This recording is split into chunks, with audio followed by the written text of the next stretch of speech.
Strong Group Athletics nangunguna sa pagbili ng PBA franchise ng Phoenix Fuel Masters.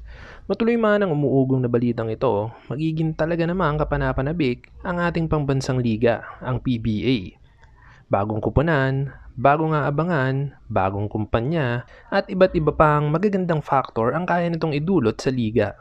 Pero bago natin siya pag-usapan, huwag kalimutan na i-like ang ating video, mag-subscribe sa ating channel at i-hit ang bell button para lagi kayong updated sa mga latest video natin. Huwag nyo rin kalimutan na mag-iwan ng comment sa ating comment section para may chance kayong manalo ng mga pinamimigay nating I Love merchandise. Let's go!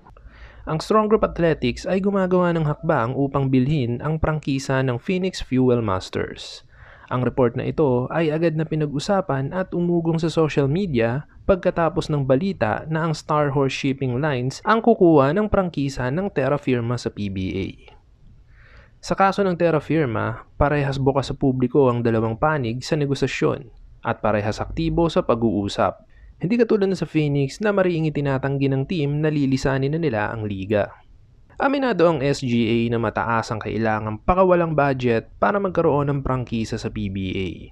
Pero handa naman silang tapatan ang presyo nito sakali namang makapagdesisyon ng Phoenix at ito'y ilipat sa ilalim nila. Ang pagbebenta ay nangangahulugan din na mamanahin nila ang mga kontrata ng mga manlalaro, coach at iba pang empleyado ng Phoenix. Sa isang malawak na portfolio na kinabibilangan ng mga interes sa pagmimina, mga hotel, napakaraming restaurant at iba pang mga negosyo, hindi hadlang ang pera para sa SGA na naglalabas ng milyon-milyon taon-taon sa kanilang pakikilahok sa Dubai Invitational Tournament.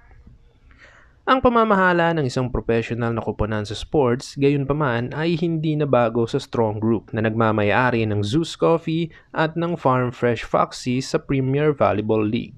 Tulad ng Star Horse noon, ang pagnanais ng SGA na sumali sa PBA ay nangangailangan ng 2/3 na boto mula sa members ng 12-man board.